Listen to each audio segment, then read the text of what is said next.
영광의 하나님을 뵙는 복된 주일 예배 자리에 나오신 성도 여러분을 환영합니다. 오늘 또 예배 가운데 우리 하나님을 경험하고 또 하나님에 대한 여러분의 사랑이 다시금 샘솟듯 솟구치는 그런 축복의 시간이 되기를 축원합니다. 이제 사도신경으로 우리의 신앙을 하나님께 고백하심으로 10월 마지막 주일 예배 27일 주일 예배를 드리겠습니다.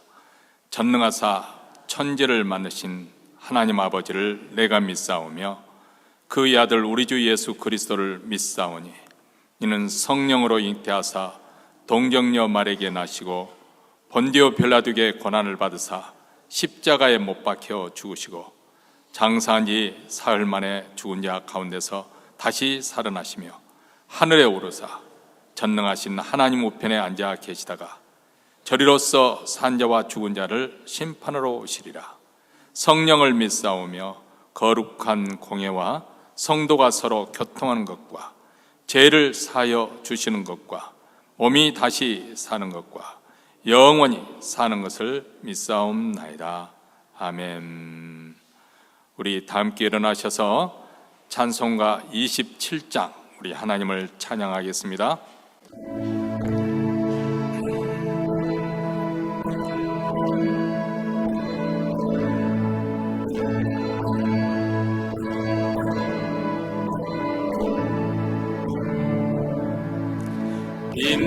빛나고 높은 보좌와 그 위에 앉으신 주 예수 얼굴 영광이 해같이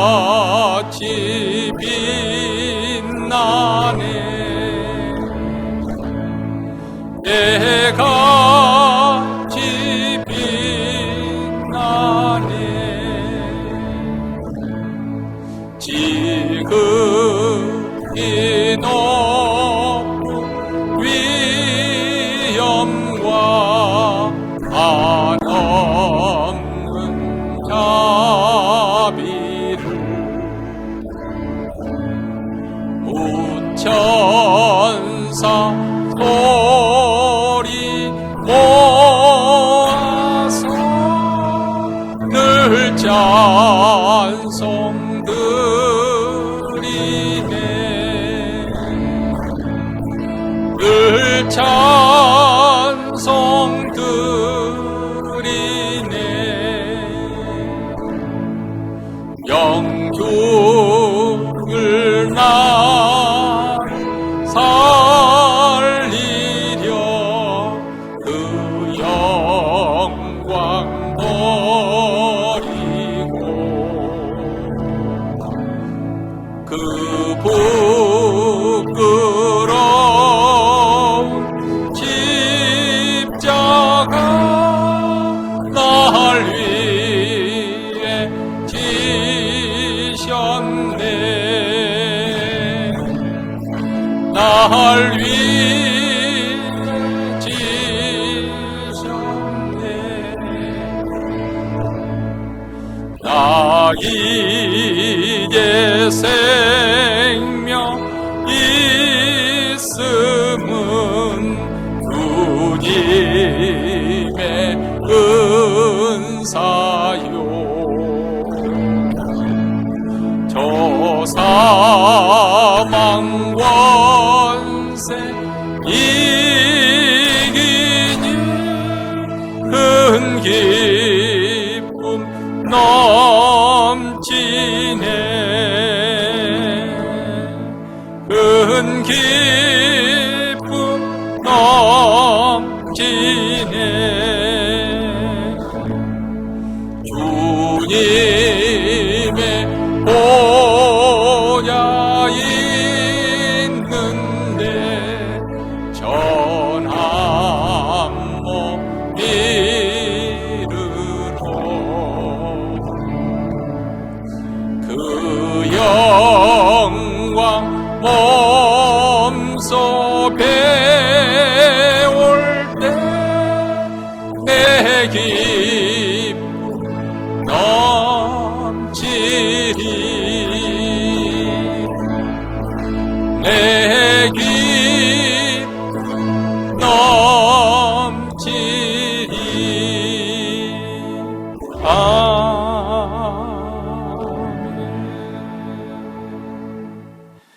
시간 우리 마음을 합해서 하나님 앞에 기도할 때 먼저 오늘 우리가 드리는 이 예배 가운데 우리 하나님의 영광이 나타나 저희들을 압도하여 주시고 하나님의 거룩에 사로잡히는 축복된 시간이 될 수 있도록 기도하십시다.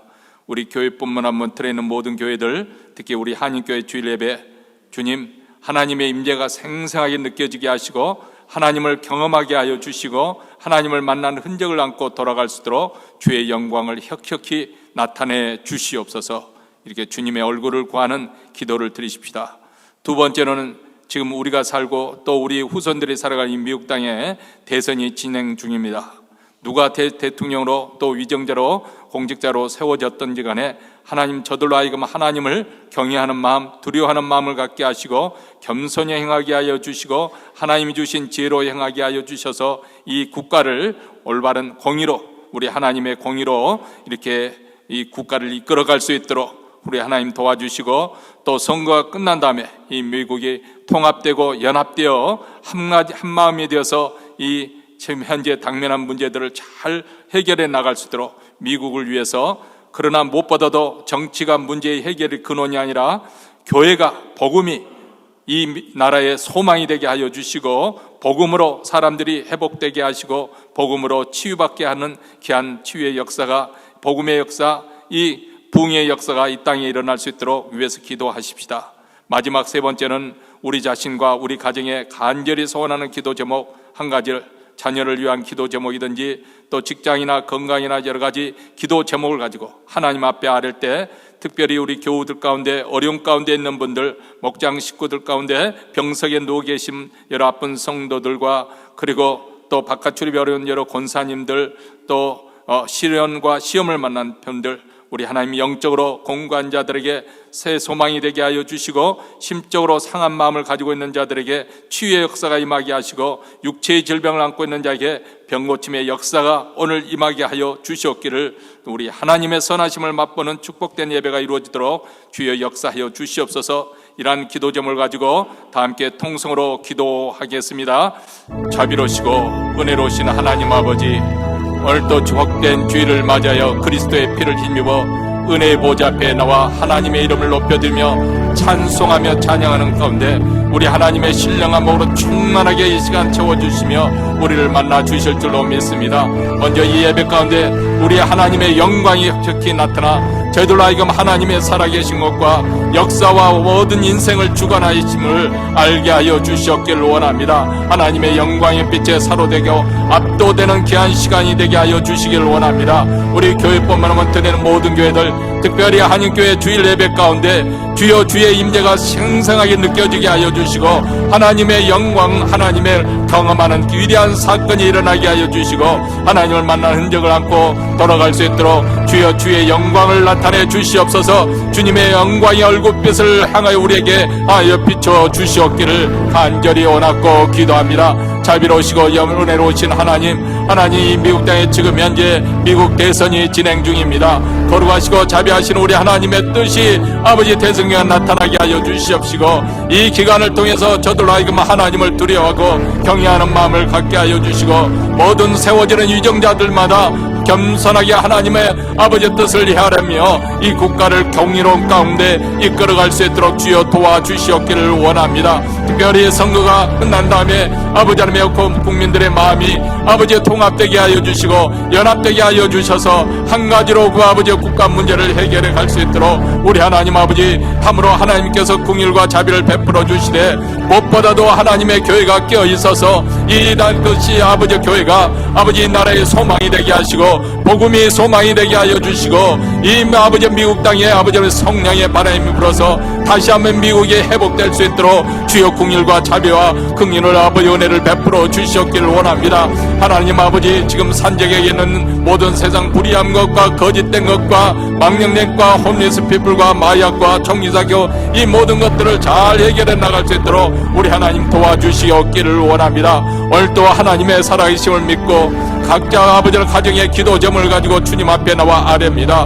우리의 소원을 아뢰 때 우리 하나님 하늘에서 들으시고 응답하여 주시길 원합니다. 병 고침의 역사 나타나게 하시고, 가정과 아버지 하나님의 문제가 해결되게 하여 주시고, 직장과 사업도가 해결되게 하여 주시옵길 원합니다. 아버지 하나님의 주님의 치유의 성질로 함께 하여 주셔서 아버지 공고한 심령의 아버지 하나님의 유로함을 주시옵시고, 상한 심령을 싸매 주시옵시고, 아버지 하나님의 육체의 질병을 겪는 자들에게 병 고침의 역사가 나타나고 귀신이 쫓겨나가는 길한 권세가 나타나게 하여 주시고, 우리 하나님을 살아계신 것과 우리 하나님의 은혜로우시고 자비로우신 것을 경험하고 체험하는 귀한 은혜의 자리가 될 수 있도록 우리 하나님, 우리 기도를 들으시고 응답하여 주셨기를 간절히 원하고 기도하오니, 오 하나님 아버지 도와주시옵소서. 하나님의 은혜 역사로 나타나 주시옵기를 간절히 원하고 기도합니다. 하늘에 계신 우리 아버지여, 이름이 거룩히 여김을 받으시오며 나라 임하옵시며 뜻이 하늘에서 이룬 것 같이 땅에서도 이루어지이다. 오늘날 우리에게 일용할 양식을 주옵시고, 우리가 우리에게 죄진 자를 사하여 준 것 같이 우리 죄를 사하여 주옵시고, 우리를 시험에 들게 하지 마옵시고 다만 악에서 구하옵소서. 대개 나라와 권사의 영광이 아버지께 영원히 있사옵나이다. 아멘. 이제 하나님 말씀 보겠습니다. 하나님 말씀은 요한계시록 8장 1절부터 13절 말씀입니다. 우리 다 같이 한 목소리 읽습니다. 일곱째 인을 떼실 때 하늘이 반시 동안쯤 고요하더니 내가 보며 하나님 앞에 시위한 일곱 천사가 있어 일곱 나팔을 받았더라. 또 다른 천사가 와서 제단 곁에 서서 금 향로를 가지고 많은 향을 받았으니 이는 모든 성도의 기도들과 합하여 보좌 금단에 드리고자 함이라. 향연이 성도의 기도와 함께 천사의 손으로부터 하나님 앞으로 올라가는지라. 천사가 향로를 가지고 단 위에 불을 담아다가 땅에 쏟음에 내성과 음성과 번개와 지진이 나더라. 일곱 나팔 가진 일곱 천사가 나팔 부기를 예비하더라. 첫째 천사가 나팔을 보니 피 섞인 우박과 불이 나서 땅에 쏟아지매 땅의 3분의 1이 타서 사이고 수목의 3분의 1도 타서 사이고 각종 푸른 풀도 타서 사이더라. 둘째 천사가 나팔을 보니 불붙는 큰 산과 같은 것이 바다에 던지우매 바다의 3분의 1이 피가 되고 바다 가운데 생명 가운데 피조물들의 3분의 1이 죽고 배들의 3분의 1이 깨어지더라. 셋째 천사가 나팔을 보니 햇불같이 타는 큰 별이 하늘에서 떨어져 강들의 3분의 1과 여러 물샘에 떨어지니 이 별의 이름은 쑥이라. 물들의 3분의 1이 쑥이 되며 그 물들이 쓰게 됨을 인하여 많은 사람이 죽더라. 넷째 천사가 나팔을 보니 해 3분의 1과 달 3분의 1과 별들의 3분의 1이 침을 받아 그 3분의 1이 어두워지니 낮 3분의 1은 비침이 없고 밤도 그러하더라. 내가 또 보고 들으니 공중에 날아가는 독수리가 큰 소리로 이르되 땅에 거하는 자들에게 화가 있으리로다. 이 외에도 세 천사의 불 나팔 소리를 인하미로다 하더라. 아멘.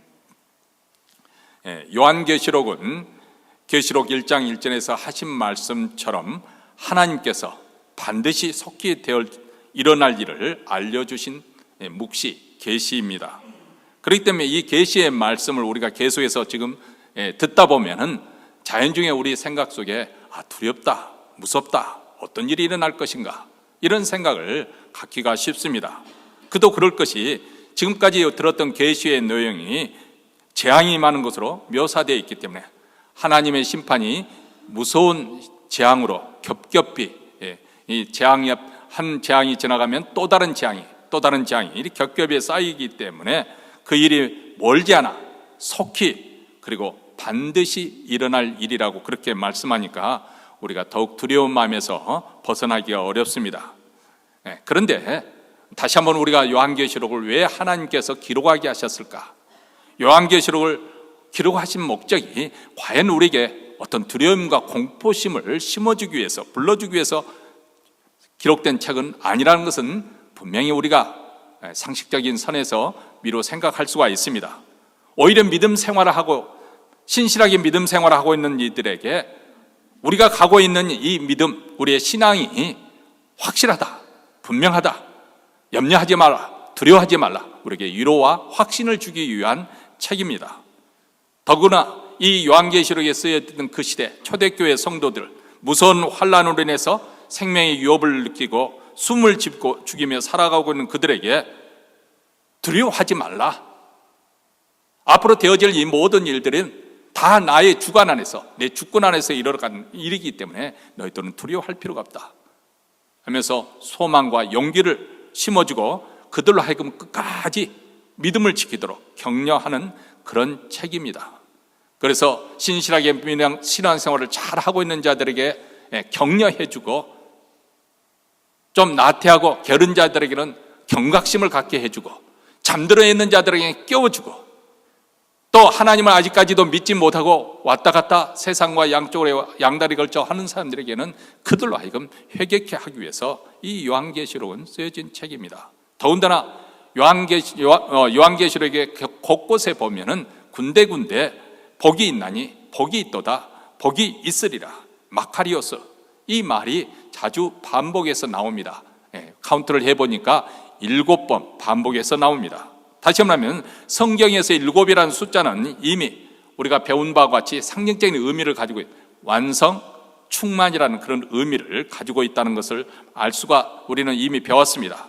그렇기 때문에 요한계시록은 우리에게 재앙의 그것을 경고하기 위해서, 재앙을 위해서 공포심을 불러일으키기 위해서 쓰여진 책이 아니라 신실하게 믿음 생활하고 있는 자들에게 위로를 주고 또 복을 약속하는 축복의 책이라는 것을 우리가 이를 통해서 알 수가 있습니다. 여러분, 어둠 속에서 어둠에 익숙한 박쥐들에게는 빛이 비치면은 아주 그들에게 있어서는 재앙이 될 것이겠죠. 반면에 햇빛을 따라 사는 해바라기에는 빛은 축복이 되는 것이죠. 이처럼 하나님을 신실하게 또 하나님을 신뢰하고 또 섬기고 그렇게 살아가는 성도들에게서는 이 책이 축복의 책이 되는 것이죠. 그러나 하나님을 맞서고 하나님을 거스려 살려 하고 하나님을 대적하는 자들에게서는 이 책의 내용이 말 그대로 심판처럼 느껴지게 될 것입니다. 이것은 마치 에덴 동산에서 죄를 지었던 아담의 반응과 같습니다. 하나님과 함께 교제하면서 기쁨과 평강으로 충만하던 그 아담이 범죄한 이후에 어떻게 달라졌습니까? 하나님께서 저녁 산들바람 가운데서 거닐려고 하실 때 그 하나님의 그 임재하시는 소리를 듣고 그는 두려워해서 동산나무 사이에 숨었다고 그렇게 기록하고 있습니다. 만약 그가 범죄하지 않았다고 한다면 그 소리가 그에게는 반가운 소리요, 한 걸음에 달려가서 하나님을 영접하고 하나님과 교제하는 그런 축복의 시간, 복된 시간이 되었을 것입니다. 우리도 마찬가지입니다. 하나님을 믿고 그분을 따르려는 자들에게는 계시록의 말씀을 들으며 두려워할 필요가 없습니다. 오히려 이런 재앙이 일어나는 것을 보고 때가 가까웠음을 알고 눈을 들어서 우리 주님이 오시게 될 것을 바라보게 될 것입니다. 잠언에서 보면 잠언 28장 1절에 아주 이런 의미심장한 말씀을 합니다. 악인은 쫓아오는 자가 없어도 도망하나 의인은 사자같이 담대하니라. 여러분은 어느 쪽입니까? 요한계시록 말씀을 듣고 두려운 마음이 먼저 드십니까? 아니면 요한계시록의 말씀을 듣고 이로함을 받고 확신 가운데 그렇게 하나님의 우리 주님의 오실 것을 예비하십니까? 얼마 전에 목사님들과 교제를 하는 가운데서 지금 현재 세상에 일어나는 일을 이제 서로 나누게 되었습니다. 지금 전 세계를 바라보세요. 유럽도 그렇고 아프리카도 그렇고 아시아도 그렇고 지금 미국도 그렇고 뭐 경제적인 문제뿐만 아니라 정치적인 문제, 지금 리더십이 없어서 우왕좌왕하고 있는 나라들이 아주 많습니다. 그리고 점점 지금 현재 사는 이민자의 그런 문제 때문에 극우화가 점점 되어가고 있고 또 민족주의가 발흥하고 있고 또 전쟁은 계속 진행되고 있고 최근에도 또 이제 뭐 헤즈볼라하고 그 싸움이 끝난 다음에 또 이란과 또 서로 주고받는 그런 전쟁이 터지기 일보 직전 그런 가운데 있었지 않습니까? 자, 그것뿐만 아니라 미국 상황을 돌아봐도 사실 해결돼야 될 그런 문제들이 굉장히 많이 있지 않습니까? 아직도 미국의 장점을 많이 가지고 있기 때문에 전 세계 사람들이 미국으로 이렇게 밀려오는 것은 분명한 사실이지만 또 해결해야 될 문제, 난제 잘 해결하려고 하지만은 참 쉽지 않은 그런 문제들이 또 산적에 있는 것도 사실입니다. 자, 이런 문제들을 서로 이렇게 이야기하다 보니까 좀 암울해지잖아요. 그런데 문득 이런 말을 했습니다. 이 모든 것들이 바로 이미 성경에서 예고한 대로, 진행된 대로 지금 그 일들이 일어나고 있지 않습니까? 여러분, 그런 생각이 들지 않다면 한번 마태복음 24장을 한번 읽어보세요. 예수님께서 종말에 일어날 일에 대해서 말씀하고 있고, 또 디모데후서 3장을 보면 종말에 사람들이 어떻게 행동할 것인가, 종말이 되어 가까워지면은, 말세가 되면은 사람들이 엄청 스트레스를 받는다는 거예요. 정신적으로 아주 공고한 시대가 되는 것인데, 왜 그렇게 되는가? 저들이 하나님보다도 자기 자신을 더 사랑하고, 쾌락을 더 사랑하고, 돈을 더 사랑하고, 사랑이 식고, 그리고 교만하고, 무정하고, 폭력적이고, 그런 현상이 말세에 일어날 거라는 거예요. 지금 현재 우리가 보고 있는, 목격하고 있는 거예요. 그런데 그런 소식을 들을 때 그것이, 그 현상만 보면은 우리에게 염려가 되고 두려움이 되고 불안이 되지만은, 이 모든 것이 바로 작정하신 하나님의 예정대로 지금 종말을 향해서 치달아 가고 있다. 그것을 생각하면은 한편으로 두려워할 일이 아니구나. 악인은, 죄인은 나무님이 바스락거림하는 소리라도 화들짝 놀라면서 두려움을 벌벌 떨겠지만은, 의인은 사자같이 담대하느니라. 무엇이 우리를 하여금 담대하게 하는 것인가? 하나님과 나와의 관계가 의롭다함을 받을 때, 우리가 비록 여전히 불안한 가운데, 부족한 가운데, 연약한 가운데 살아가지만은 예수 그리스도의 피가 나의 모든 죄를 다 깨끗하게 씻어주심을 믿고, 그리고 믿는 자에게 의롭다함을 주신다는 그 진리를 굳게 붙잡으면 우리에게는 두려울 것이 없습니다. 이 세상 우주 만물을 다스리신 분이 바로 우리 하나님이 아니십니까? 요한계시록 6장부터 16장까지 보면은 말세의 징조에 대해서 세 가지 재앙 시리즈가 나온다고 말씀을 드렸습니다. 첫 번째는 인재앙, 재앙 시리즈, 인재앙 시리즈가 나오죠. 두 번째는 오늘부터 공부할 나팔 재앙입니다. 세 번째는 그 다음에 이어서 대접 재앙입니다.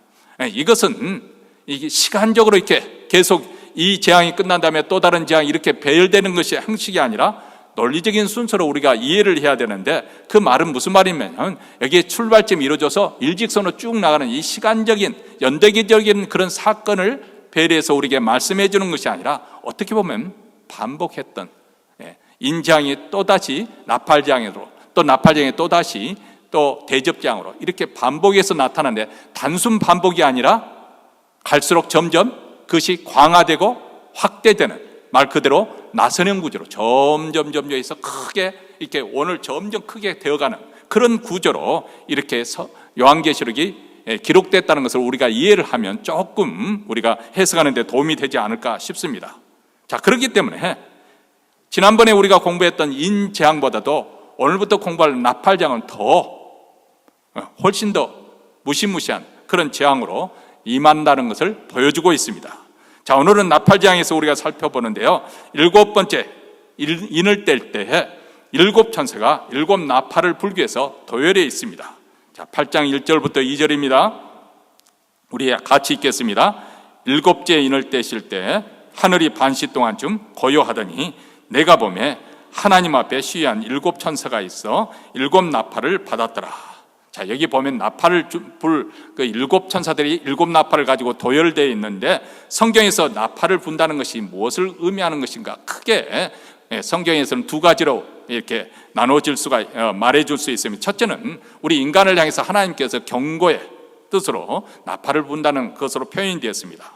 모든 사람으로 하여금 듣는 것이죠. 말로서는 한계가 있는데 나팔로 하면 멀리 모든 사람에게, 많은 사람들에게 그렇게 경고의 의미로 나팔을 붑니다. 자, 특히 구약 성경에 보면 백성들이 한 곳에 모일 때, 아니면 저들이 이제 출발을 할 때, 진행을 할 때, 아니면 전쟁이 시작된 것을 알리고자 할 때, 아니면 절기, 나팔절기라는 것은 나팔을 불므로써 시작되는 그런 대속이라는 나팔을 불지 않습니까? 그렇게 나팔을 붑니다. 스바냐서 1장 15절과 16절을 보면 여호와의 큰 날, 그것을 이제 심판의 날이라고도 하는데, 여호와의 큰 날에 대해서 이렇게 언급하면서 나팔에 관한 내용이 납니다. 그날은 분노의 날이요, 환난과 고통의 날이요, 황무와 폐기의 날이요, 캄캄하고 어두운 날이요, 구구름과 흑암의 날이요, 나팔을 불어 경고하며 견고한 성읍을 치며 높은 망대를 치는 날이로다. 이렇게 나팔은 사람들에게 경고하는 하나님의 경고로 쓰인다는 것입니다. 두 번째 나팔을 쓰일 때는 하나님이 임재하시는 것, 그것을 나타내는 하나님의 주권적인 임재를 표현할 때 씁니다. 출애굽기 19장 36절에 보면 하나님께서 이제 모세를 통해서 이스라엘 백성들이 하나님을 만날 준비를 시키죠. 그 깨끗하게 옷을 빨게 하고 목욕을 하게 하고 제3일째 되는 날 그들이 준비했을 때 시내산 정상에 하나님께서 강림하시는데 그 장면을 이렇게 표현하고 있습니다. 제3일 아침에 우레와 번개와 빽빽한 구름 산 위에 있고 나팔 소리가 심히 크니 진중 모든 백성이 다 떨더라. 여러분, 이런 하나님의 강림, 하나님의 임재의 장면이 세상 어느 민족에게, 어느 나라에게 그렇게 보여주시고 과시한 적이 있었나요? 없었습니다. 그런데 장차 다시 한번 그런 영광스러운 사건이 일어나게 될 텐데 바로 예수님이 다시 오실 때입니다. 데살로니가전서 4장 16절에서 이렇게 말합니다. 주께서 호령과 천사장의 소리와 하나님의 나팔로 친히 하늘로 쫓아 강림하시리니 그리스도 안에서 죽은 자들이 먼저 일어나고, 우리 주님이 2000년 전에 이 땅에 오실 때는 정말 하나님의 아들이시지만은 전혀 사람들이 인식하지 못하는 가운데 로마 제국에서 한참 변방 치우친 곳에 가난한 곳 동네 베들레헴에, 그것도 말구에, 여관 방이 없어서 말구에 몸을 풀어야 했고 그 말구에 아기가 누워진 아주 정말 미미한 존재로 조용히 겸손하게 이 땅에 오셨습니다. 그런데 우리 주님이 다시 오실 때는 천군 천사를 대동하고 호령과 천사장의 소리와 나팔 소리와 함께 임하시게 될 것이다. 그리고 나팔 소리가 울리자마자 죽은 자들이 먼저 일어나게 될 것이다. 부활하게 될 것이다. 그리고 살아남은 자, 그때 예수님께서 오실 때까지 우리 살아남은 자들도 호련히 영광스러운 몸으로 변화가 되어져서 주님 앞으로 끌어올림을 당하고 주를 영접하게 될 것이다. 이렇게 종말에 일어날 사건에 대해서 기록하고 있습니다. 다시 말하면 나팔 소리는 바로 이러한 경고의 의미도 있고, 저 소리는 바로 시간을 깨워주는 그런 소리처럼 나팔 소리도 경고의 의미가 있습니다. 때로는 우리 하나님께서 주권적으로 임재하심을 보여주는 거예요.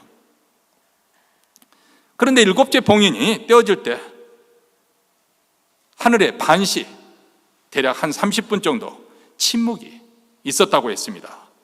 하나님의 심판이 임박했음을 알리는 그 순간 하늘조차 침묵하는 모습을 보여주는 것이죠. 이것은 두려움과 경건한 경외심을 불러일으키는 그런 장면입니다. 아주 폭풍전야와 같이 이 정적은 마치 우리가 감당하기 어려운, 형언하기 어려운 그런 일을 우리가 직감적으로 느끼게 되고 거기에 압도된 나머지 잠시 입을 다물고 있을 수밖에 없는 그런 때와 같은 정적일 것입니다.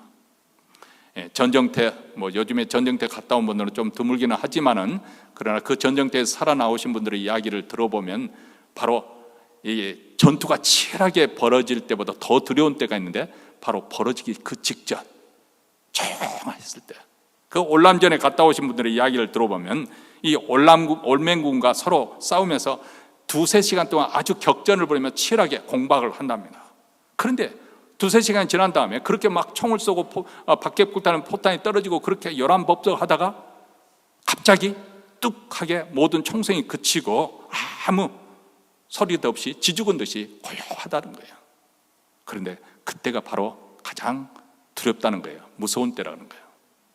사실 오맹군들은 자기 나라니까 당연히 지형직무를 잘 알고 그것을 이용합니다.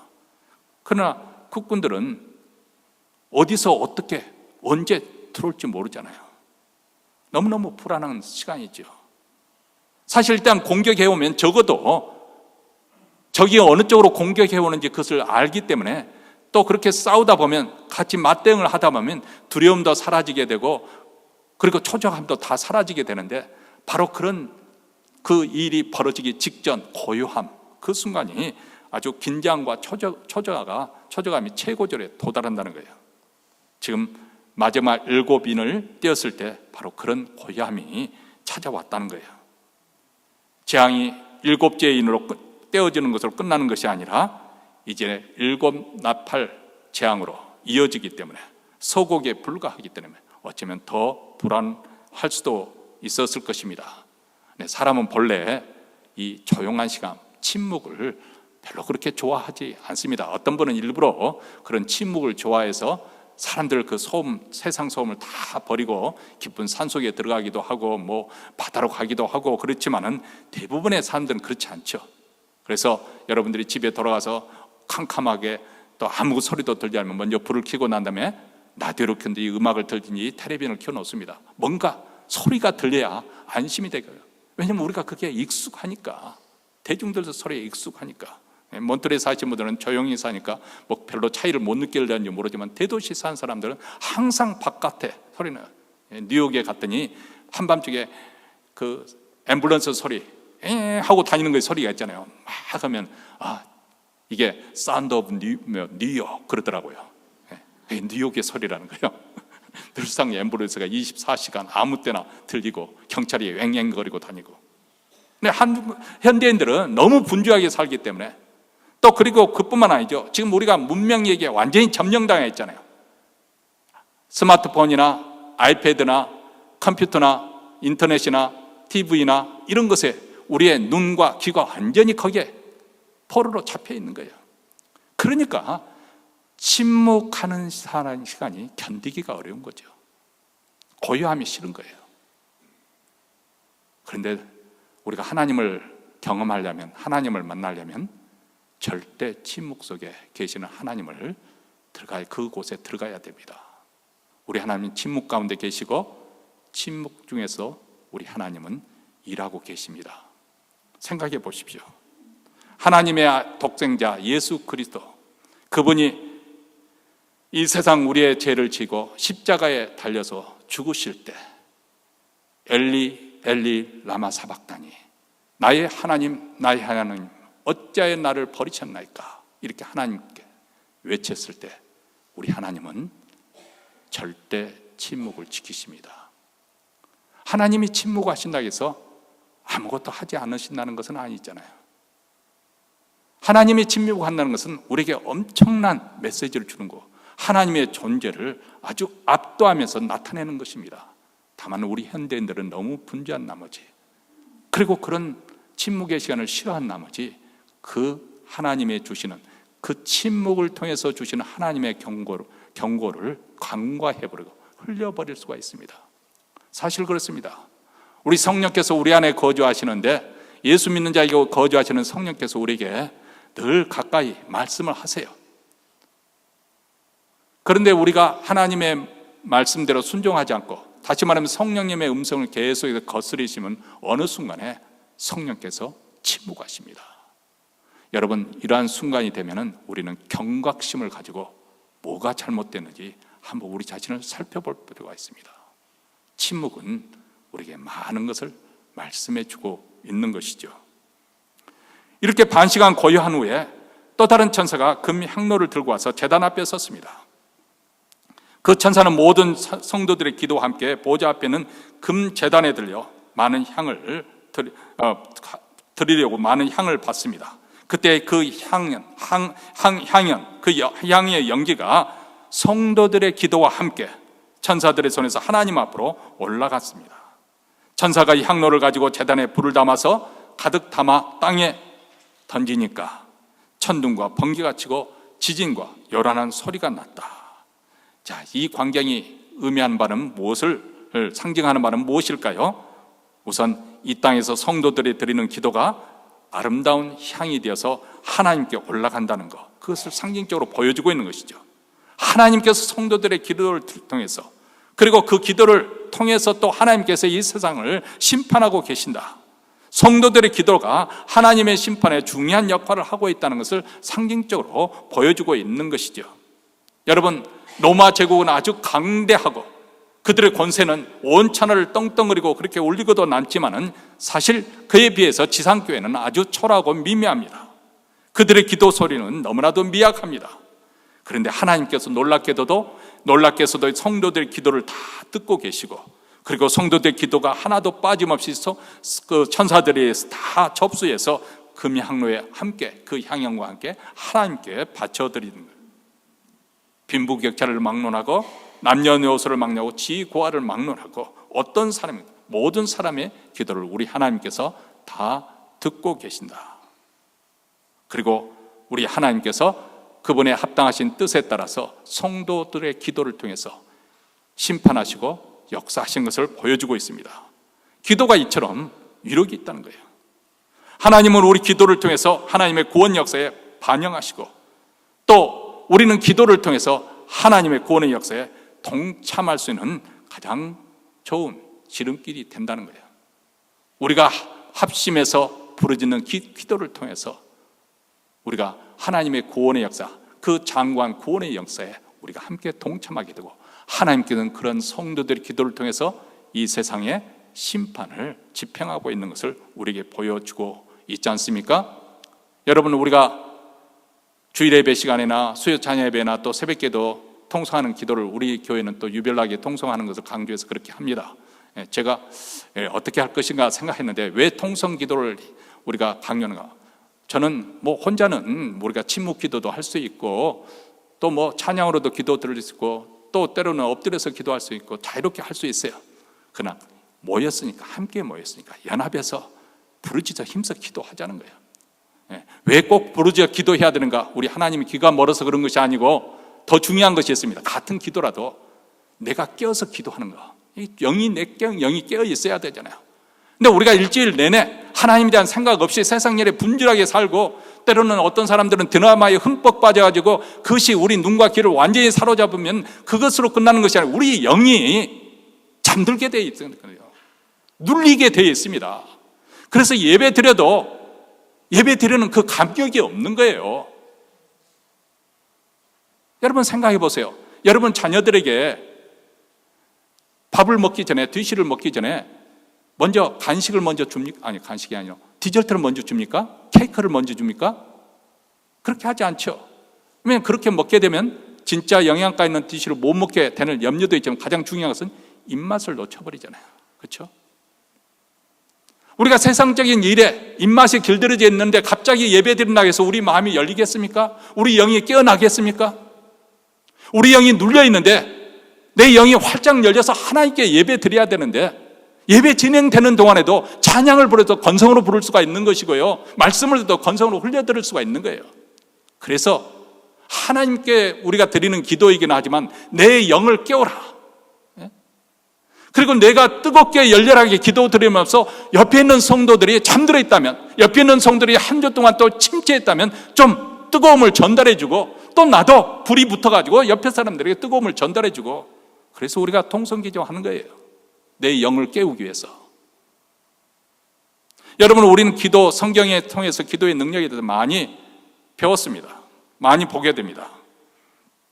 가장 대표적인 게 열왕기하 19장에 나오지 않습니까? 아수르왕 사네립이 쳐들어왔습니다.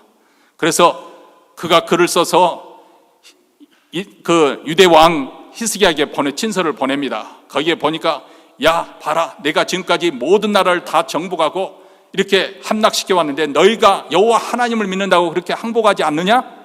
지금까지 그 어떤 신이, 나의 손에서 건져낼 신이 어떤 신이 있느냐?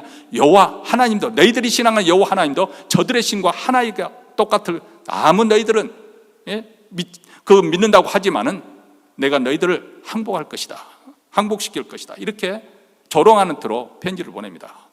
그러자 히스기야 왕이 그 받은 서신을 가지고 성전에 올라와서 펼쳐놓고, 여호와 하나님 보시옵소서, 이렇게 옷을 찢고 울며 금식하며 하나님 앞에 매달려 기도합니다. 그때 하나님께서 개입하시는데, 하나님께서 사자를 보내서 하룻밤 사이에 18만 5천 명의 군사가 산송장이 되었더라. 그렇게 성경이 기록하고 있습니다. 여러분, 엘리야의 사건은 또 어떻습니까?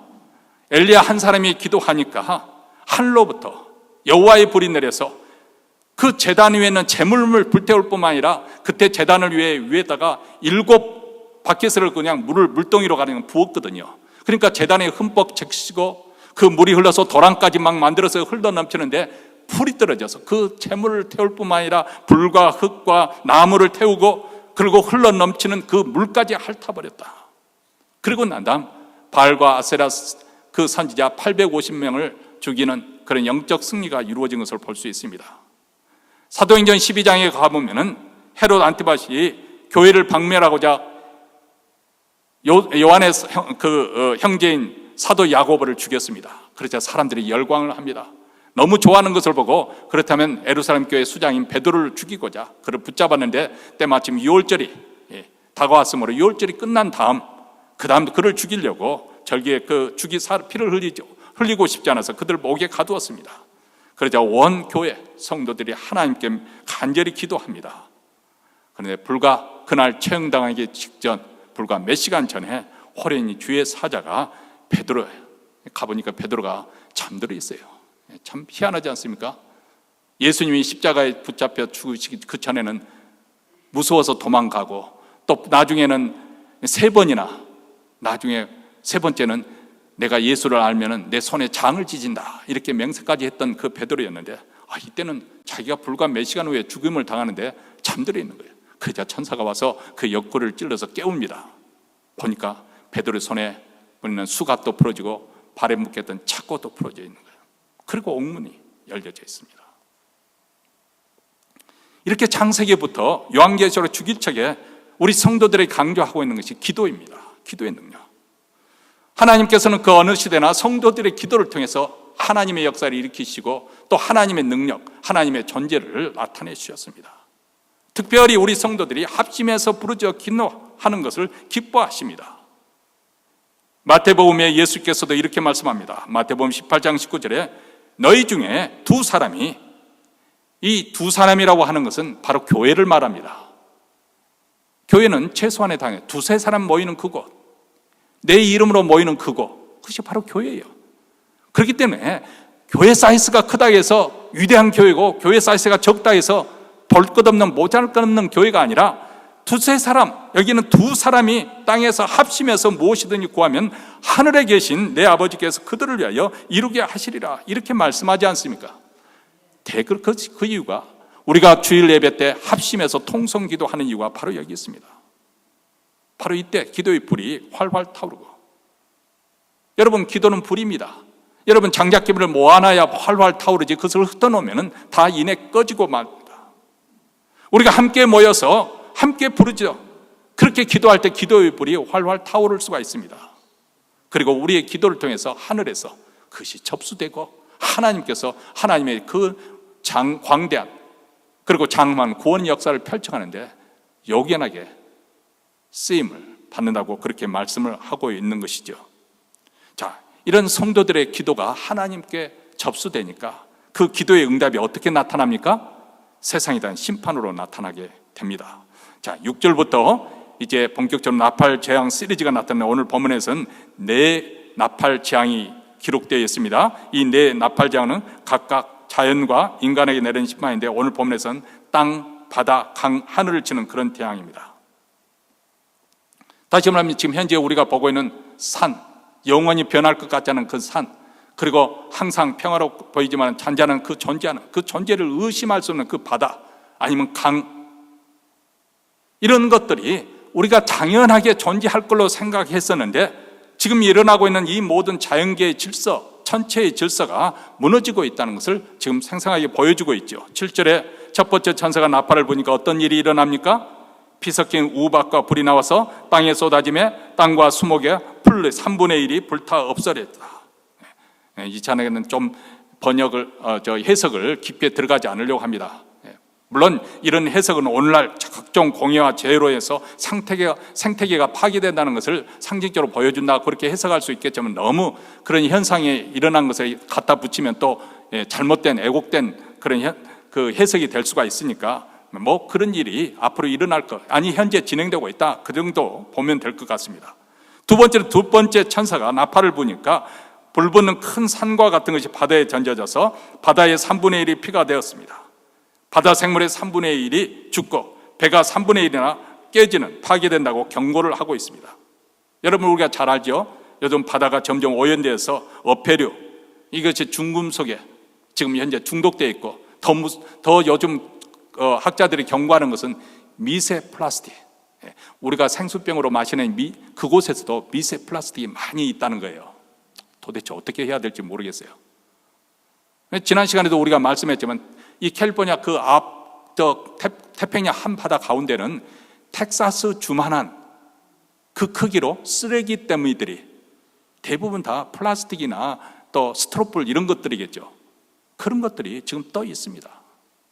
얼마나 양이 많은지 텍사스 주만한 그런 크기의 섬이 둥둥 떠 있다는 거예요.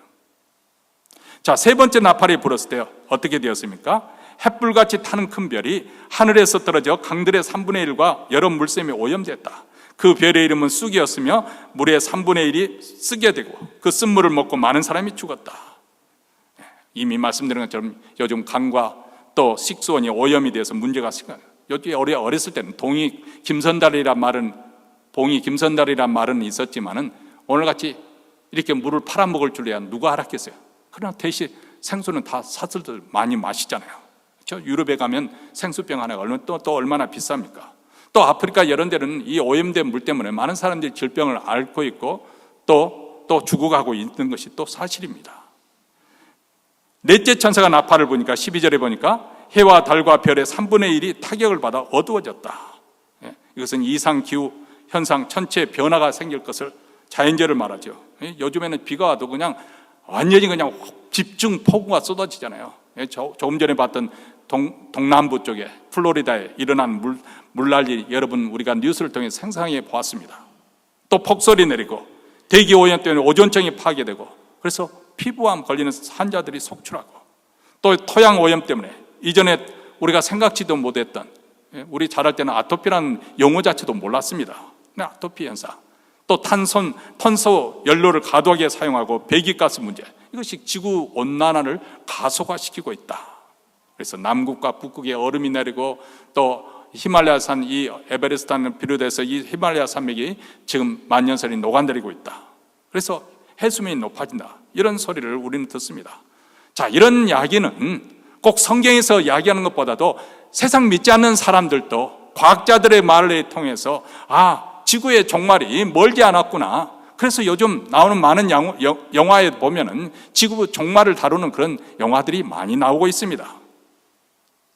그들이 이것을 낼 때 정말 종말에 대해서 얼마나 경각심을 가지고 이렇게 생각하는지는 모르겠습니다만 어쨌든 우리 직감적으로 지구가 종말을 향해서 치달아가고 있구나. 하나님께서 구태여 손을 대지 않아도 우리 인간의 탐욕, 욕심 때문에 생태계가 파괴되고 스스로 종말을 자초하고 있구나. 그 정도는 상식적으로 우리가 얼마든지 논리적으로 추론할 수 있는 부분입니다. 자, 그런데 요한계시록의 이 나팔장은 단순한 과거에 일어난 그 예언이 아니라 지금 현재 우리에게도 계속해서 경고를 주고 있는 메시지라는 것입니다. 도대체 이 재앙을 통해서 하나님께서 우리에게 이 시대에 사는 현대인들에게 무엇을 말씀하고 있는 것일까요? 그것은 한마디로 우리가 하나님께로 마음을 돌이켜야 된다는 거예요. 왜냐하면 이 모든 것은 하나님을 떠난 인간의 욕심, 죄악으로 인해서 지금 세상이 망해가고 무너지고 있기 때문에 그렇습니다. 문제는 지금까지 재앙이 아무것도 아니죠. 13절입니다. 우리 13절 읽겠습니다. 내가 또 보고 들으니 공중에 날아가는 독수리가 큰 소리로 이르되 땅에 거하는 자들에게 화가 있으리로다.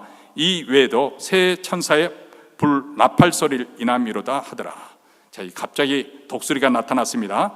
독수리는 여기서 성경에서 말할 때 독수리는 시체가 많이 모이는 새로 그렇게 상징적으로 죽음하고 관련되어 있습니다. 다시 말하면 지금까지 여기까지 말하는 그 재앙은 땅, 바다, 강, 천체 즉 자연계의 파괴가 질서가 무너진 것을 보여주고 있는 반면에 이제 남은 새 나팔 재앙은 사람들이 직접 죽음을 당하게 되는 땅의 사람들 3분의 1이 죽는 계속 그런 아주 무서운 재앙이 남아있다는 것을 말씀을 하고 있습니다. 화가 있으리로다. 사람들이 그것을 귀담아 듣지 않으니까 지금 네 번째 나팔을 불고 난 다음에 재앙이 임한 다음에 독수리가 외치고 다니는 거예요. 왜 그럴까? 우선 첫 번째로는 사람들의 경고를 주기 위해서. 여러분 코비드 팬데믹이 시작할 때 얼마나 사람들이 두려워서 전전긍긍했습니까? 다들 그냥 밖에 나가지도 못하고 마스크 쓰고 처음에 임했을 때는 다들 두려워했지 않습니까? 그렇죠? 그런데 이제 몇 년이 지난 다음 우리는 까맣게 다 잊어버리고 살고 있었잖아요. 더 이상 그것에 대해 생각하지 않습니다. 그리고 앞으로 그런 재앙이 올 것도 별로 염두에 우리 기억 속에 별로 두질 않습니다. 저는 처음에 그 코비드가 엄습했을 때 뉴욕에 가장 큰 타격을 받았는데, 제가 안 알고 있는 어떤 분도 그 아주 고급 맨션에서 살고 있는 분이신데, 들어갈 때마다 앞에 제복을 입은 사람들이 다 그렇게 정리해주고 또 차문 열어주고 차도 이렇게 딱 지하층에서 갖다 주고 그런 고급 아파트인데, 순식간에 바로 건너편에는 할머니가 코비드 걸려서 세상 떠나고, 옆에 건너 할아버지도 세상 떠나고, 그래서 그 사람도 황급히 그냥 가족을 전부 뉴저지로 그렇게 집 하나 렌트해가지고 옮겼다, 그런 이야기를 제가 들은 적이 있습니다. 그렇게 두려움에 떨며 전전긍긍하는 사람들이 이제 지나가니까 다 잊어버린다는 거예요. 우리는 쉽게 과거 재앙을 잊고 삽니다. 아니, 앞으로 닥칠 재앙과 종말에 대해서 우리는 거의 생각하지 않고 삽니다. 그래서 하나님께서는 독수리를 통해서 화가 있으리다, 우리에게 경고하시는 거예요. 동시에 우리에게 돌이킬 수 있는, 회개할 수 있는 기회를 하나님께서 주시는 것입니다. 아직 하나님께 돌아갈 기회가 있다 하는 것을 말씀하고 있는 것이죠. 우리 하나님은 항상 우리에게 회개의 기회를 주십니다. 재앙이 계속해서 연이어서 임하고 있지만 그 사이사이에 우리 하나님께서 우리 마음을 돌이키도록 기회를 주셔요. 재앙은 끝이 아니고 경고는 파멸을 위한 것이 아니라 우리가 더 늦기 전에 돌아서라는 것입니다. 하나님께 돌아가 하나님으로 말미암아 우리가 새로운 출발이 가능하다는 것을 말씀하고 있습니다. 우리가 살고 있는 현대사회는 정말 불확실성이 아주 증폭된 그런 사회, 예기치 않은 사건들이 얼마든지 일어날 수 있는 그런 세상. 여러분, 현재 세상에서 벌어지고 있는 일들을 보십시오. 제가 일일이 나열하지 않아도 이 세상에 어떤 일이 일어나고, 또 그런 세상 속에 사는 우리도 내일을 예측할 수 없고 아무도 장담할 수 없습니다. 이런 상황 속에서 우리의 불안감과 두려움은 점점 커질 수밖에 없는 것이죠.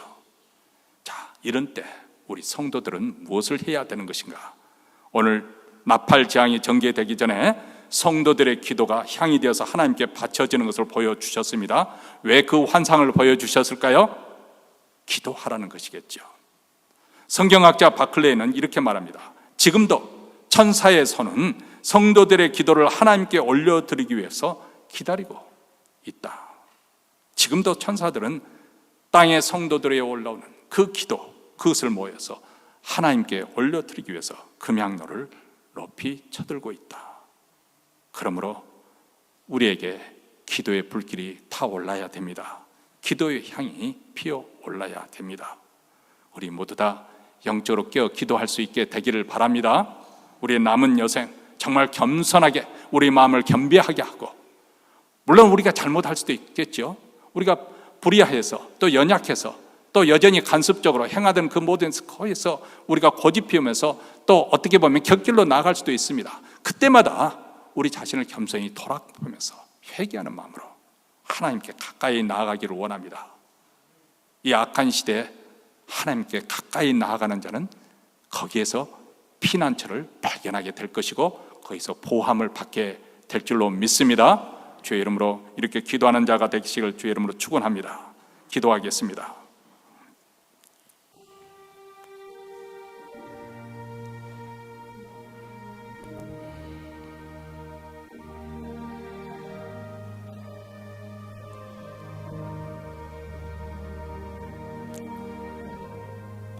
사랑하는 성도 여러분, 지금 세상에서 벌어지고 있는 그 모든 일들을 보면은 결국 성경에서 예고한 대로 이 세상이 종말을 향해서 달려가고 있다는 징조입니다.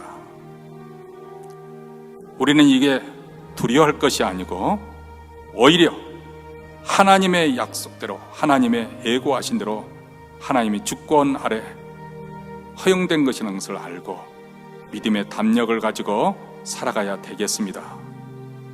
두려워하지 말고 우리가 가고 있는 그 진리에 굳건하게 서야 되겠습니다. 그러나 무엇보다도 우리 영적으로 기도할 수 있게 되기를 바랍니다. 우리 주님이 다시 오실 것을 바라보면서 말씀에 순종하면서 이 땅에서 하나님의 뜻을 위해서 이루기 위해서 사는 우리 모두가 되기를 축원합니다. 하나님 아버지, 다시 한번 오늘 말씀을 통해서 우리를 각성시켜 주시고 긴장을 늦추지 않고 오히려 마음에 곧비를 쥐어매고 남은 생에 주님을 위해서 열심을 붓고 살아가야 할 것을 가르쳐 주시니 감사합니다. 세상 벌어지고 있는 일들, 그 현상을 주목하면서 두려워할 것이 아니라, 염려할 것이 아니라 두려워하지 말고 우리 하나님의 통치 속에, 우리 하나님의 보호 속에 있는 우리 믿는 자들이 온전하게 보호함을 받고 우리 하나님께서 그들의 길을 인도하여 주실 것을 믿고 믿음의 담력을 가지고 살아가기를 원합니다. 오늘 또 경성하고 깨어있는 마음 가운데 이제 새로운 한 주 동안 기도하며 우리 믿음의 길로 가기를 원하는 성도들의 주께서 복을 주시고 그들의 성령 충만하도록 성령의 기름을 넘치도록 부어 주시옵소서. 이 시간에는 또한 우리가 준비한 예물을 하나님 나라에 바쳐 드립니다. 이제 말세가 진행되면서 땅끝까지 하나님의 말씀이 증거되고 전파되어 많은 영혼들이 전파되게 하시고 특별히 우리 북한 동포까지 복음이 전파되어 소망 있는 인생이 되게 하여 주시옵소서. 우리 주 예수 그리스도 이름으로 기도합나이다. 아멘. 우리 다 함께 일어나셔서 결단하는 마음으로 480장 부르시겠습니다.